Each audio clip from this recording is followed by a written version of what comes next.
Welcome students. Now, in this video, we will discuss about slavery and impact of revolution on everyday life. And first, we discuss about the triangular slave trade. When the European faced the problem of shortage of labor in plantation, then they started the slave trade, which is known as triangular slave trade. And this triangular slave trade is done between Europe, Africa, and America. And the slave trade began in the 17th century. In the 17th century, this slave trade began in Europe, Africa, and America. French merchants, and in the slave trade, French merchants sailed from the ports of Bordeaux and Nantes to the African coast, mean the European planters, to meet the demand of the labor in Europe. In France, the French merchants sailed from the ports of Bordeaux and Nantes. These are the two port cities of France, Bordeaux and Nantes. These are the port cities.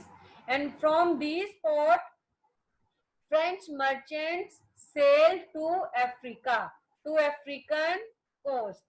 And at Africa, these French merchants bought slaves and pegged tightly them into ships for 3 month long voyage.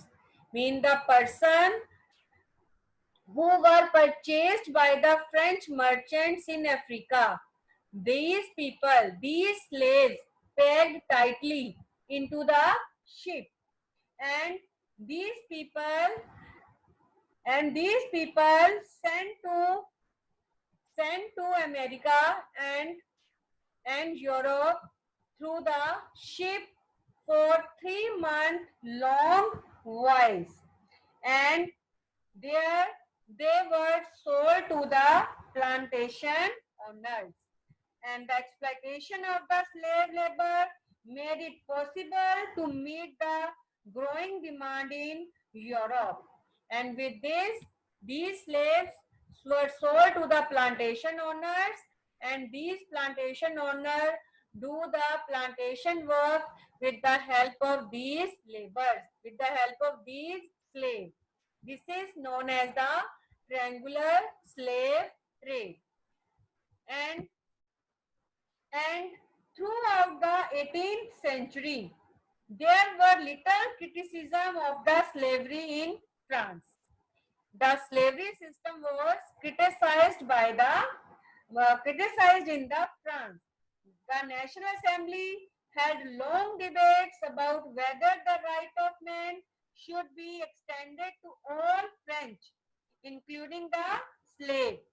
Mean when the National Assembly set up the constitution, then for the abolition of slavery, long debates were conducted, but it did not pass any law, fearing opposing from businessmen whose income depended on the slave trade. But the members of the National Assembly feared from the businessmen, because the income of the businessmen depended upon the slave trade. That's why they didn't want to abolish the slavery system. And it was finally the convention which in 1794 legislated to free all slaves. Mean it was firstly the Jacobin government which take the social reform for the abolition of slavery.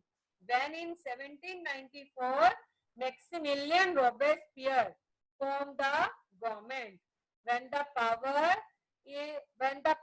was held by the Jacobins, then they did the social reform.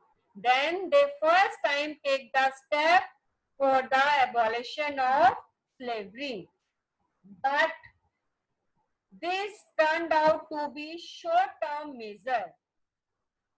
10 years later, Napoleon reintroduced slavery, but the social reform by Jacobin, the abolition of slavery, that was done by Jacobin. This is for the short time period.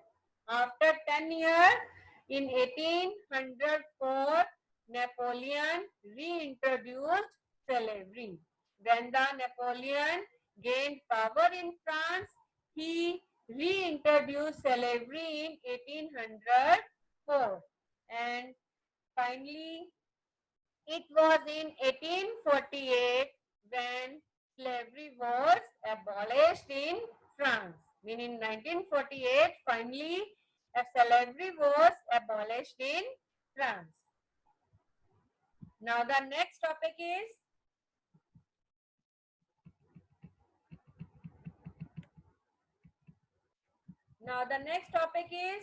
revolution and everyday life.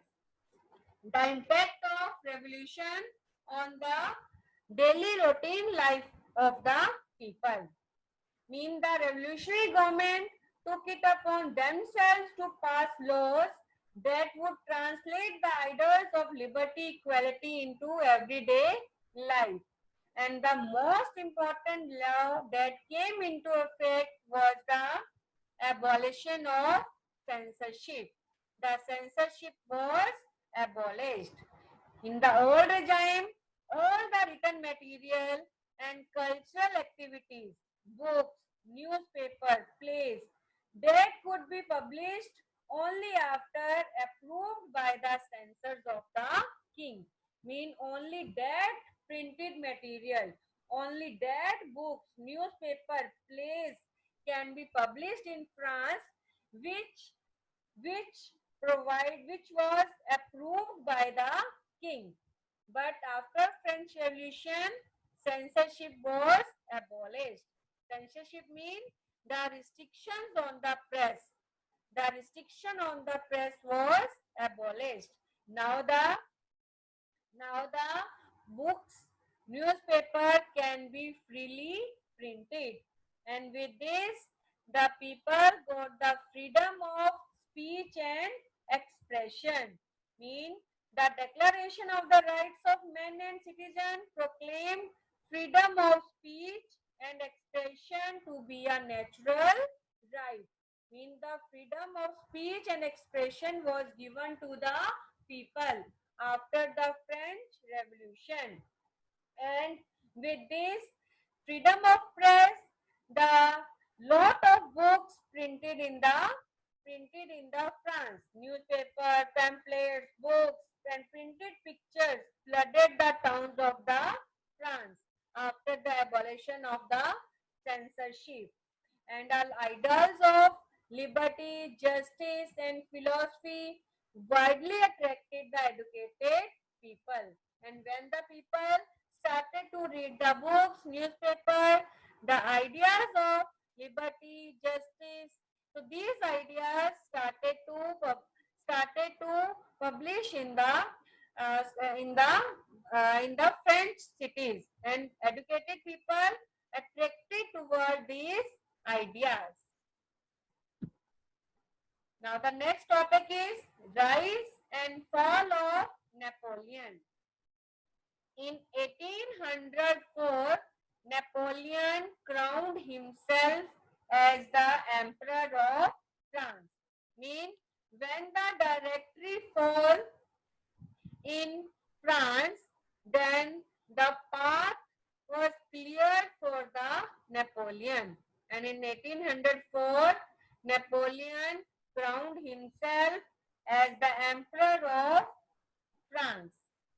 And he adopted the policy of conquest and creating new kingdoms.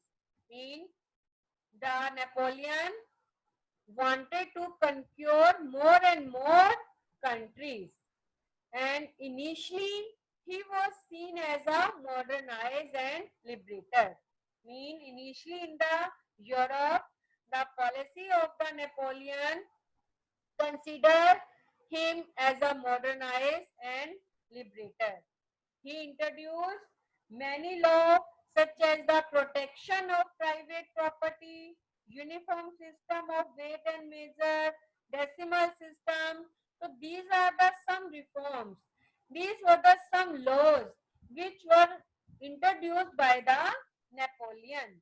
And Napoleon initially seen as a modernized, but but later he came to be viewed as a invader. But his policy mainly based on the conquest and creating new kingdoms. That's why later he came to be viewed as invader. He wanted to gain to conquer more and more areas, and with this policy of conquest he defeated in 1815 at Waterloo. He was finally defeated at Waterloo in 1815, and with this the the kingdom of Napoleon fall. In 1804 he gained the power, and in 1815 he fall his power. This is the now we discuss the legacy of French Revolution. I mean, what were the ideas which were provided to the world after the French Revolution? And these main ideas like the liberty and democratic rights were widely popular to Europe. I mean, the ideas of liberty, fraternity, equality.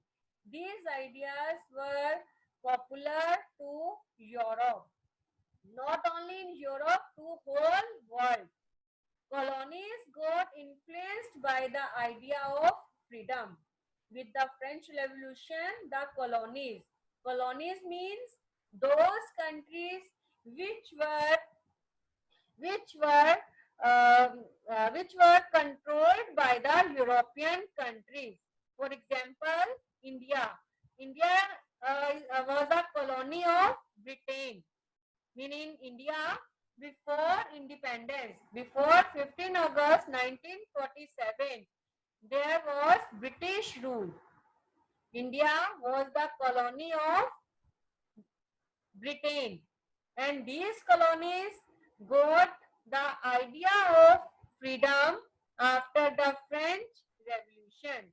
And in India, the ideas became a benchmark to attain freedom from British rule, mean to gain independence, to struggle against British rule. These ideas of liberty, equality, fraternity became a benchmark, play a important role.